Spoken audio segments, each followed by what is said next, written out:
السلام علیکم ورحمۃ اللہ وبرکاتہ۔ الحمدللہ رب العالمین والعاقبۃ للمتقین والصلاة والسلام علی سید المرسلین وعلی آلہ وصحبہ ومن تبعہم بإحسان الی یوم الدین، اما بعد فاعوذ باللہ من الشیطان الرجیم، بسم اللہ الرحمن الرحیم۔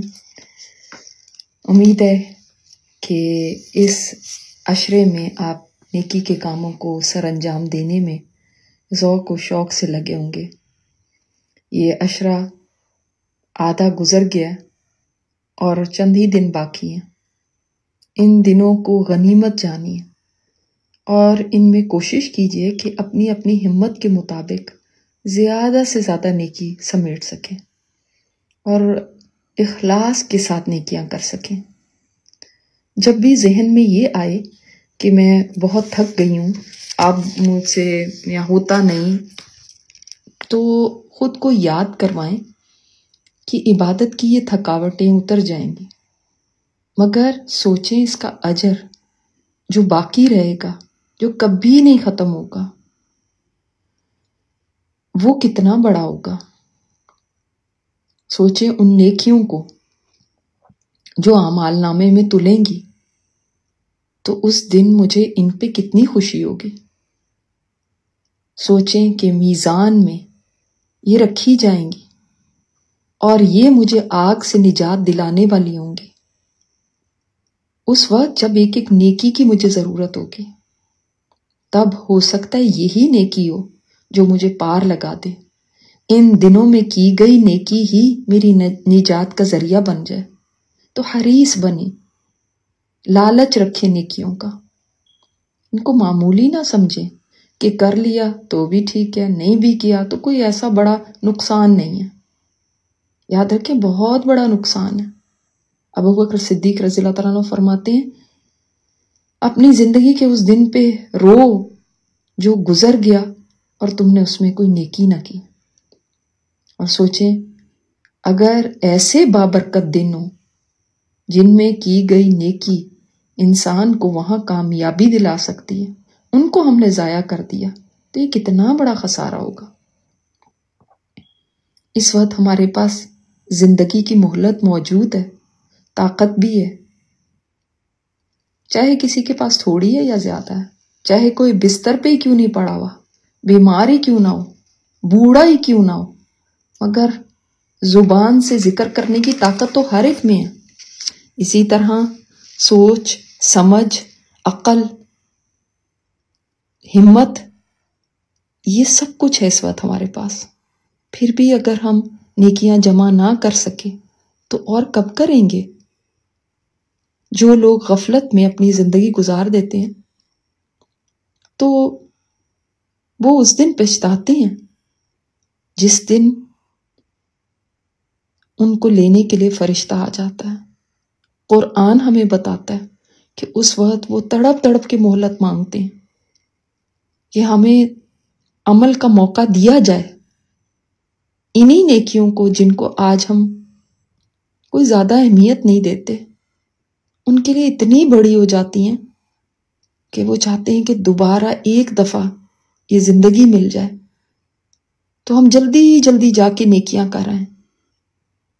کتنے ہی قبروں میں سوئے ہوئے اس وقت یہ چاہتے ہوں گے کہ کاش وہ آپ کی جگہ ہوں اور یہ دن ان کو مل جائے۔ اس دن تو اللہ تعالیٰ پھر ان کو فرما دے گا کہ کیا ہم نے تمہیں اتنی زندگی نہیں دی تھی کہ جس میں اگر تم نے نصیحت پکڑنی ہوتی تو پکڑ لیتے۔ ہاں، یہ بات اپنی جگہ درست ہے کہ ہم انسان ہی ہیں، ایک حالت میں نہیں رہتے۔ بڑے بڑے نیک لوگ بھی ایسے مرحلے آتے ہیں جب آخرت کا خیال ان کے دلوں سے بالکل نکل تو نہیں جاتا مگر مدھم ہو جاتا ہے۔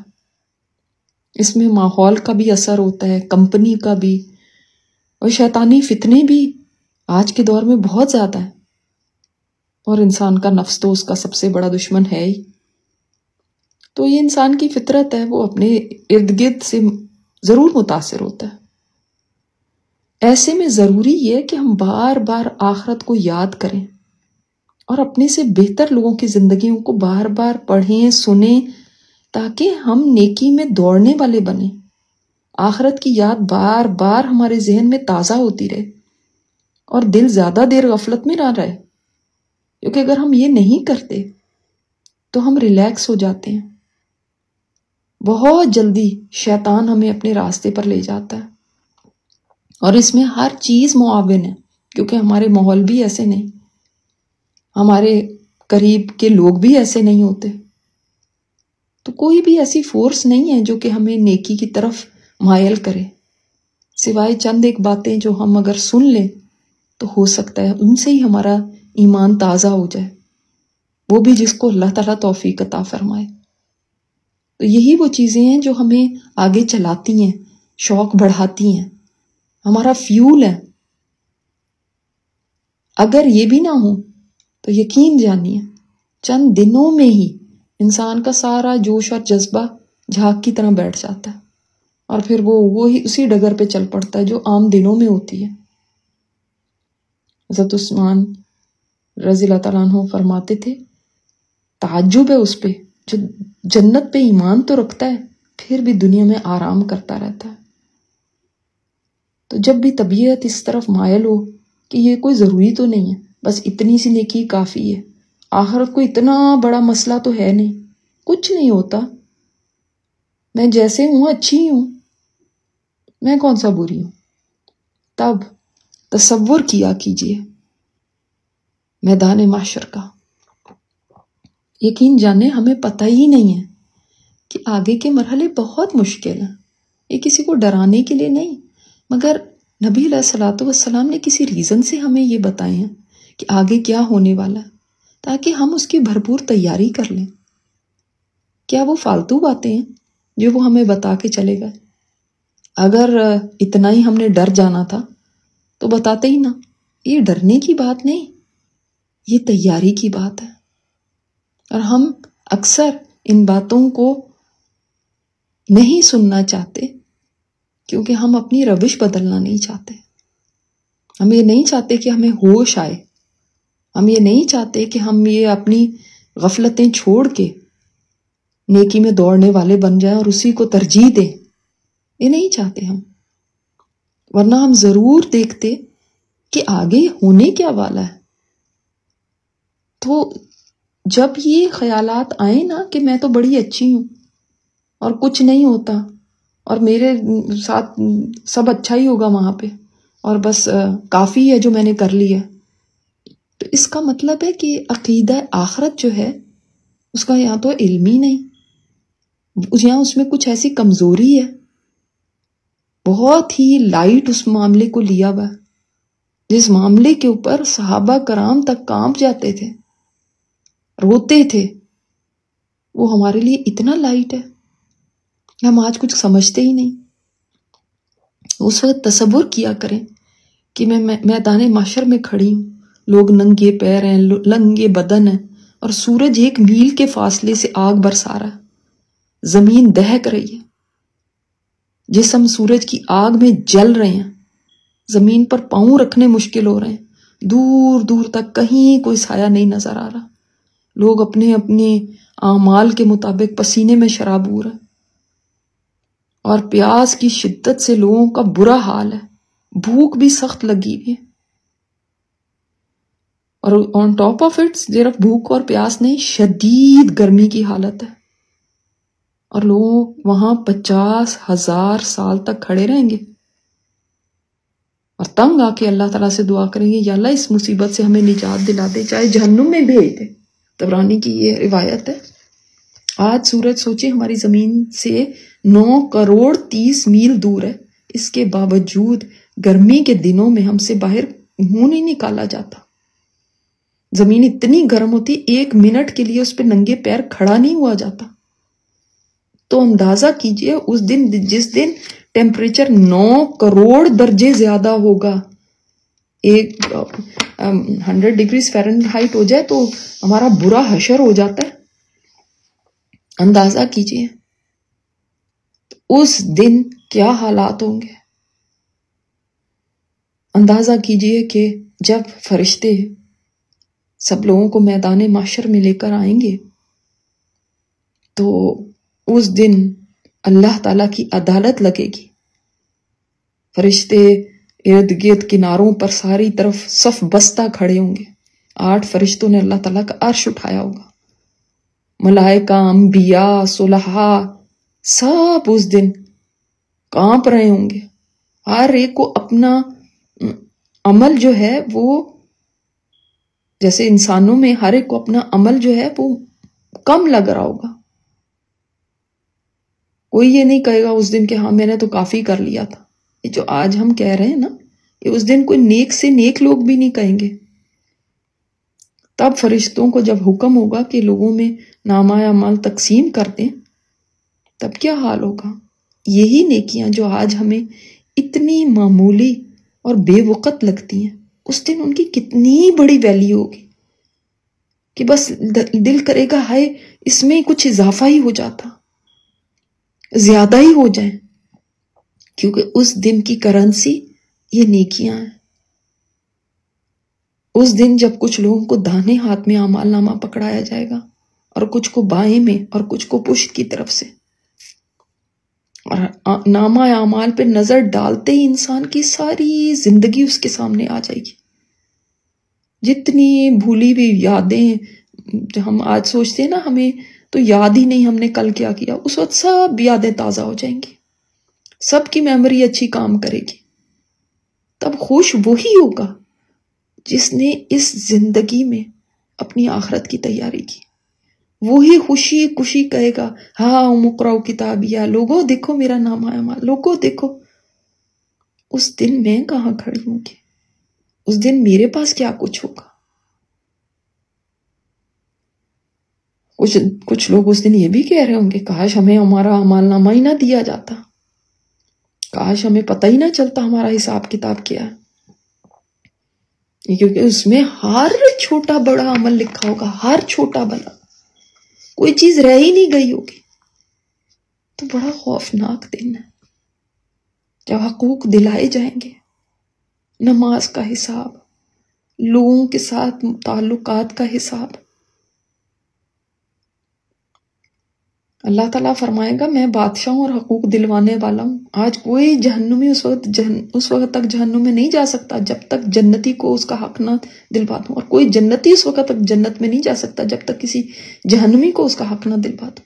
یعنی حقوق کا معاملہ ہوگا، چھوٹے سے چھوٹی زیادتی معمولی سی وہ بھی اس دن کاؤنٹ ہوگی، اس میں بھی حقدار کو حق دلوایا جائے گا۔ جب جانوروں تک کو حقوق دلوائے جائیں گے، کسی جانور نے کیوں کہا گیا بے سینگ والی بکری کو سینگ والی بکری نے مارا ہوگا تو اس کو بھی اس کا بدلہ دلوایا جائے گا، تو ہم کیسے سوچ سکتے ہیں کہ ہم نے کسی کے اوپر زیادتی کر لی تو ہم تو بڑے اچھے ہیں، ہم نے لوگوں کے ساتھ کوئی ظلم کیا اور ہم تو کچھ نہیں، ہمارا تو کچھ نہیں ہوگا۔ جب جانور تک کے ساتھ ہوگا جن کے لیے جنت جہنم نہیں ہے،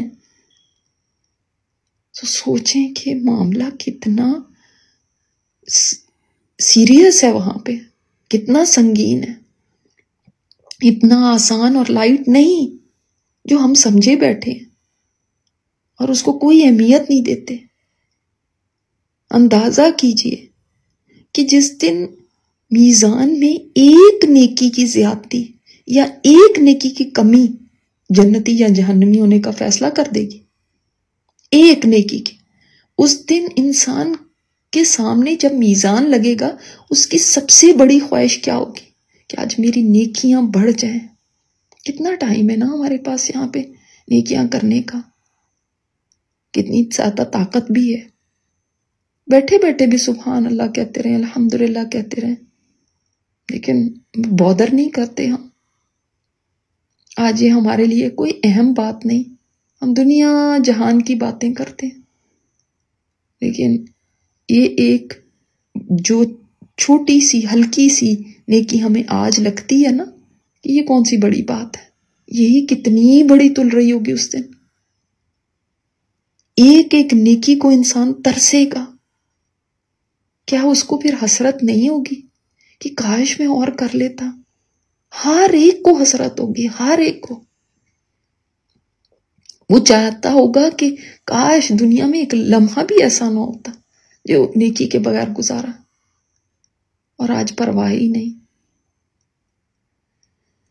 اللہ اکبر۔ اس وقت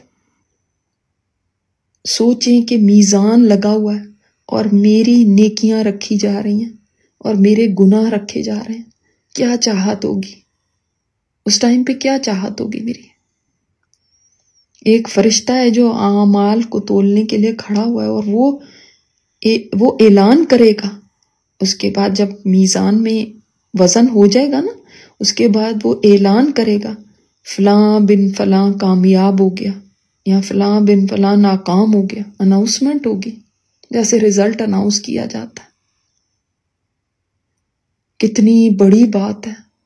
اور یہ تو دنیا کے امتحان ہیں جن کے اندر فیل پاس بھی ہو گئے تو کوئی ایسی جان لیوا بات تو نہیں ہے، لیکن وہ کتنا بڑا فیلئر ہوگا کہ جس کے بعد جہنم کی آگ، جس کو بھی ہم کچھ سمجھتے نہیں ہیں، اس میں ڈال دیا جائے، اور وہ کتنی بڑی کامیابی ہوگی کہ جنت جیسی جگہ میں انسان اپنا مقام پالے۔ تو وہاں کی ناکامی بھی بہت بڑی اور وہاں کی کامیابی بھی بہت بڑی۔ میزان میں ہر چیز رکھ دی جائے گی، ایون یہ نعمتیں جو ہمیں ملی ہیں ان کا بھی حساب ہوگا، ان کا بھی ہم سے پوچھا جائے گا کہ ان نعمتوں کے ساتھ ہم نے کیا کیا۔ ہاں، اور ہمارے جیسے لوگوں کو، جتنے بھی ہم سن رہے ہیں، ہم جیسے لوگوں کو اتنی نعمتیں ملی ہوئی ہیں کہ ہم تو کاؤنٹ ہی نہیں کر سکتے۔ ہم نعمتوں میں رہ رہ کے نا اتنے عادی ہو چکے ہیں کہ ہمیں اب وہ نعمتیں کچھ ایسی بڑی چیز ہی نہیں لگتی۔ حالانکہ اس دن صحت کا سوال ہوگا، وقت کا سوال ہوگا، عزت کا سوال ہوگا، عہدے کا سوال ہوگا، مال کا سوال ہوگا۔ ایون جس کے پاس 2 درہم بھی زیادہ تھے، اس کا حساب 1 درہم والے سے زیادہ ہوگا۔ اس سے آپ اندازہ لگائیں۔ اور الحمدللہ ہمارے پاس تو اللہ تعالیٰ نے بہت کچھ دیا، پیٹ بھر کے کھاتے ہیں، پیتے ہیں۔ فراغت کا حساب ہوگا، کمائی کا حساب ہوگا، جوانی کا حساب ہوگا، مال کہاں خرچ کیا۔ جتنی دفعہ شاپنگ کے لیے جاتے ہیں، کبھی ہم نے سوچا کوئی چیز اٹھاتے ہوئے کہ اس کا بھی مجھے حساب دینا ہوگا۔ کسی کا شوہر کسی عورت کا اتنا اگر سخت ہو کہ اس کو یہ پتا ہو کہ واپس جا کے مجھے حساب دینا ہوگا 1 روپے کا جو یہاں خرچ کر رہی ہوں، تو اس کے لیے کتنا مشکل ہو جاتا ہے چیز اٹھانا بھی، کہ اس کا میں کیا جواب دوں گی، اس کا کیا جواب دوں گی۔ لیکن یہ یاد رکھیے اللہ تعالیٰ کے پاس اس کا حساب ہونا ہے۔ ہمارا یہ نہیں کہ ہم پیسے ضائع کرتے جائیں، لوٹاتے جائیں۔ ایون ٹھنڈے پانی کا بھی حساب ہوگا، سوال کیا جائے گا کہ اللہ تعالیٰ نے تجھے ٹھنڈا پانی دیا تھا، تیرے بدن کو صحت دی تھی، تجھے اتنی لگژریز میں رکھا تھا۔ اللہ تعالیٰ فرمائے گا کہ دیکھو میں نے تمہیں یہ دیا، یہ دیا، یہ دیا، پھر اس کے بعد تم نے کیا کیا۔ تو اپنے پاس جو نعمتیں جو ہمیں نظر ہی نہیں آتی، ہمیشہ ہم نے آنکھیں باندھی کی ہوتی، اس وقت ان ساری نعمتوں کو گنوایا جائے گا۔ تمہارے پاس سواریاں تھی، گھر تھے، کھانے پینے کو تھا، اگر ٹھنڈے پانی کا بھی حساب ہو رہا ہے تو آپ بتائیے کہ اور کتنی ساری نعمتیں، جاب تھی، عزت تھی، سرداری تھی، پھر تم نے کیا کیا؟ آج کی ملاقات کو تم نے یاد رکھا؟ کیا تمہیں اس کا یقین تھا؟ یہ سوال کیا جائے گا۔ حدیث میں آتا ہے، اللہ تعالیٰ فرمائے گا، ایون یہ آدمی کو فرمائے گا تو تجھے بیوی دی تھی کہ نہیں؟ گھوڑے دیے تھے، آج کے وقت کے اندر گاڑیاں۔ اللہ اکبر۔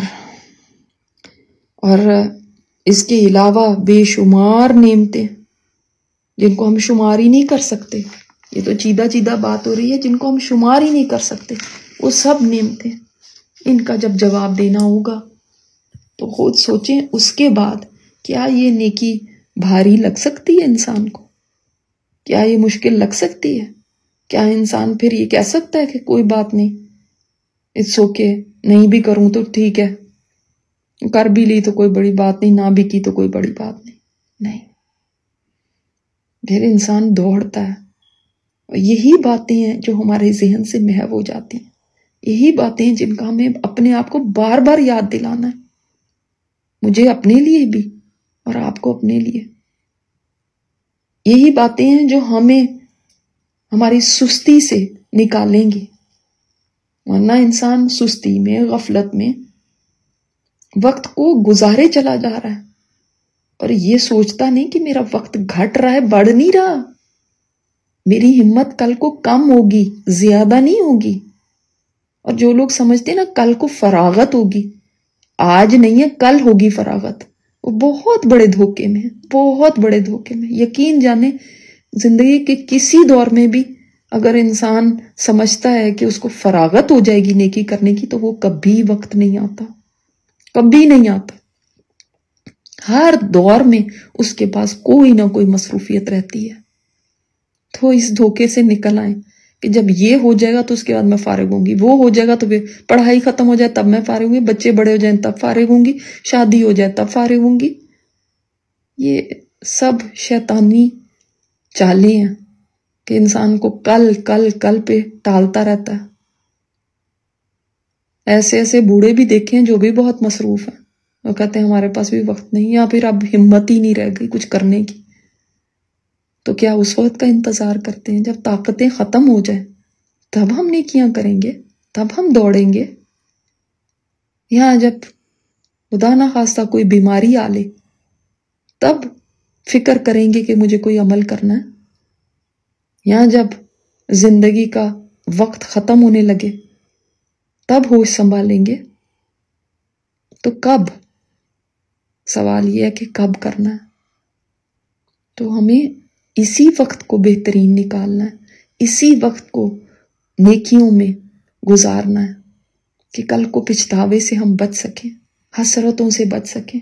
ہم جتنا بھی کر لیں کافی نہیں ہے، کافی بالکل نہیں ہے، لیکن کم از کم ہم اللہ تعالیٰ کے سامنے یہ تو کہہ سکتے ہیں، اللہ جتنی میری ہمت تھی میں نے کوشش کر لی، اب تیری رحمت کا آسرا ہے۔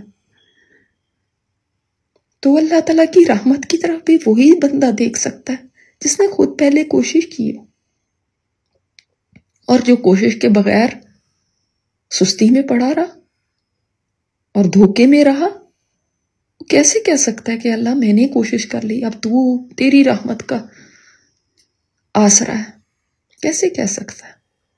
تو پہلے اپنی کوشش کریں، پہلے خود محنت کریں، پہلے اس میدان میں خود کو دوڑائیں، پھر جب تھک کے بیٹھ جائیں تو پھر اللہ تعالیٰ کی طرف نظر کر کے کہیں کہ اے اللہ اب بچانا تو نہیں ہے مجھے جہنم کی آگ سے، اے اللہ میرا عمل کسی قابل نہیں۔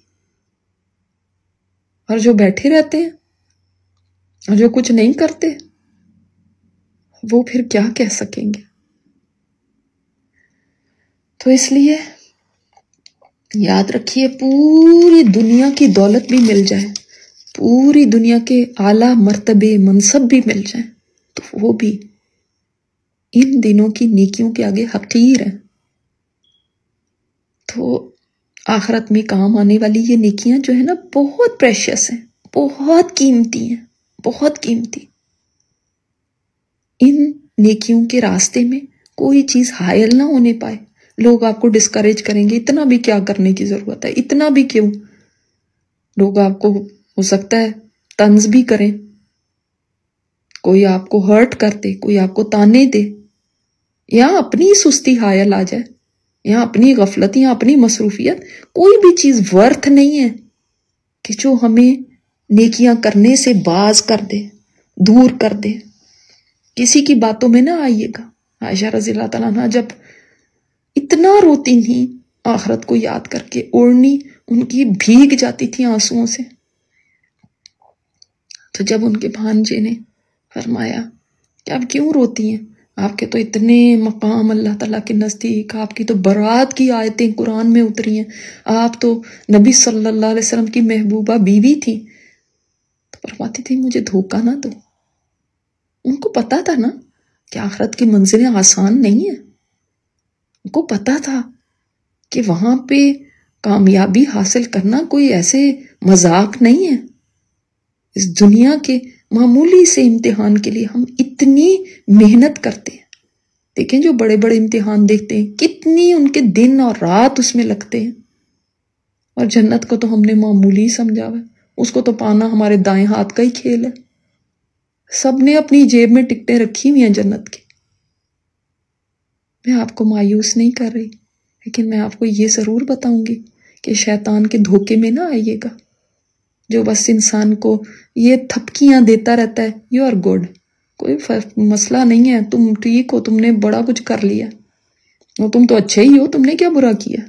یہ شیطان کا دھوکا. تو اللہ تعالیٰ ہمیں توفیق دے کہ ہم اخلاص کے ساتھ، یہ ضرور کہا کریں، اخلاص کے ساتھ وہ نیکیاں کر سکیں جو اس کو راضی کرتی ہوں. بس یہ اللہ تعالیٰ سے ہی توفیق مانگیں. ایک نیکی ایسی ہے جو میں آپ کو ضرور کہوں گی کہ ان دنوں میں کریں، وہ اتنی زبردست نیکی ہے کہ سمجھ لیں کہ آپ 14-15 گھنٹے عبادت میں ہوتے ہیں. آپ کام کر رہے ہیں، آپ بھاگ رہے ہیں، دوڑ رہے ہیں، بیٹھے ہیں، لیٹے ہیں، سوئے ہیں، جاگے ہیں، باتھ روم میں ہیں، مسلسل آپ عبادت میں ہیں. آپ وضو میں ہیں، نہیں ہیں وضو میں، مسلسل عبادت میں ہیں. اور وہ کون سی نیکی ہے؟ روزے کی عبادت، روزے کی نیکی. انسان ایک روزہ بھی اللہ تعالیٰ کے راستے میں رکھتا ہے تو حدیث میں آتا ہے اس کی وجہ سے 70 سال کی مسافت تک جہنم سے دور کر دیا جاتا ہے. تو کتنی زبردست نیکی ہے کہ باب الریان جو ہے جنت کا ایک گیٹ جو ہے وہ انہی لوگوں کی انٹری کے لیے ہی تو رکھا گیا جو روزے رکھا کرتے تھے کثرت سے. اب ان دنوں میں آپشنل روزے ہیں، فرض نہیں ہیں، لیکن یہیں پہ تو شیطان کہتا ہے کون سا فرض ہے. لیکن نا کیسے ہمیں ہٹاتا ہے وہ. تو ان دنوں میں اگر آپ زیادہ عبادت کی حالت میں رہنا چاہتے ہیں تو روزہ رکھ لیجئے. سارا دن آپ کا عبادت میں ہی گزرے گا، اور اس کا روزہ زیادہ بیٹر ہے، زیادہ افضل ہے جو روزے میں بھی اللہ کا ذکر کرتا ہو. تو نیکی آن ٹاپ آف نیکی، سبحان اللہ. تو روزے بھی سارے الگ الگ درجوں کے ہیں نا، تو اس کا روزہ بہترین ہے. لہٰذا ان سارے ہی دنوں کے روزے رکھنے چاہیے. اور جب آپ کی رات کو آنکھ کھلے، جب بھی آپ باتھ روم یوز کرنے کے لیے اٹھ رہے ہیں، آپ کا وضو تو نہیں ہے، لیکن اس وقت اگر آپ لا الہ الا اللہ وحدہ لا شریک لہ لہ الملک ولہ الحمد وہو علی کل شیء قدیر سبحان اللہ والحمد للہ ولا الہ الا اللہ واللہ اکبر ولا حول ولا قوت الا باللہ، یہ پڑھ لیتے ہیں نا، تو اس کے بعد جو دعا مانگیں گے وہ قبول ہوگی. اس وقت سوچا کریں کہ یہ جو آج ہم نے باتیں کی ہیں کہ اللہ تعالیٰ کے آگے وہاں پہ اس دن کی حاضری کتنی مشکل ہونی ہے. تو اے اللہ مجھے معاف کر دینا، اللہم اغفر لی، یا جو بھی آپ کی دعا ہے آپ وہ مانگ سکتے ہیں. اور جیسے ویکینڈ ہے، آپ کسی کے بھی گھر جائیں گے یا کوئی آپ کے گھر آتا ہے تو ضرور جہاں بیٹھے اللہ کا ذکر ضرور کر لیں. آپ صلی اللہ علیہ وسلم نے فرمایا لوگ جب کسی بھی محفل میں بیٹھیں جہاں پہ نہ اللہ کو یاد کریں نہ درود بھیجیں نبی صلی اللہ علیہ وسلم پر، تو وہ محفل ان کے لیے باعث نقصان ہوگی. پھر اگر اللہ چاہے تو ان کو عذاب دے گا اس محفل میں بیٹھنے پہ، اور اگر اللہ چاہے تو ان کو معاف کر دے گا. تو ہماری محفلیں، ہماری مجلسیں غفلت والی نہیں ہونی چاہیے. کیا تو آپ کسی بھی پارٹی پہ جا رہے ہیں، کسی دعوت پہ جا رہے ہیں، کہیں ملنے کے لیے جا رہے ہیں، کوئی نہ کہیں سے اللہ تعالیٰ کا ذکر ضرور لے آئیں. بھلے جو آپ نے کوئی بات سنی ہے اسی کو کسی کے ساتھ شیئر کر لیں، کیونکہ انسان نہیں چاہے گا کہ کوئی عمل، کوئی مجلس اس کے لیے باعث عذاب بنے. اور جیسے کہ یہ دن ویسے ہی اللہ تعالیٰ کی حمد اور ثنا بیان کرنے کے، بڑائیاں بیان کرنے کے، تو اگر کوئی بھی آپ کو ایسا نہیں ملتا جس کے ساتھ آپ ایسی بات کر سکے تو پھر خود ہی سبحان اللہ یا الحمدللہ یا لا الہ الا اللہ یا لا حول ولا قوت الا باللہ ان کلمات سے اپنی زبان کو بزی رکھیں. اور یہ کلمات تو وہ ہیں کہ ان کی وجہ سے انسان کے گناہ معاف ہوتے ہیں، چاہے سمندر کی جھاگ کے برابر کیوں نہ ہو. تو یہ لگتا ہمیں ایسے کہ 2 لفظ ہیں، 3 ہیں، بس اتنے سے چھوٹے چھوٹے الفاظ ہیں، لیکن میزان میں بہت بھاری ہوں گے. تو ان کو زیادہ سے زیادہ جاری رکھیے کہ سمجھ لیں اپنی زبان پہ ان کا ورد کرتے رہیے سارا دن. اللہ تعالیٰ ہم سب سے قبول فرما لے. اللہ تعالیٰ ہم سب کو اس دن جس دن کوئی سایہ نہ ہوگا اپنے عرش کا سایہ نصیب فرمائے. ہم سب کا حساب کتاب آسان فرما دے، اور ہم سب کو اور ہمارے سب پیاروں کو اور تمام مومن مردوں اور عورتوں کو جہنم کی آگ سے بچا لے اور جنت میں داخل فرما دے. سبحانک اللہم و بحمدک نشہد ان لا الہ الا انت نستغفرک و نتوب الیک. السلام علیکم ورحمۃ اللہ وبرکاتہ.